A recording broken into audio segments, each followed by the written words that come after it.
దేవుని నామంలో అందరికీ వందనాలు. ఈరోజు దేవుని వాక్య సందేశం.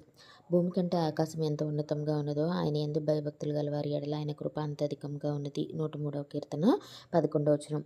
దేవుని కృప అది లేకపోతే ఈరోజు నీవు నేను ఉండేవారం కాదేమో. ఆయన కృప వెంబడి కృప మన ఎడల చూపిస్తూనే ఉంటున్నారు.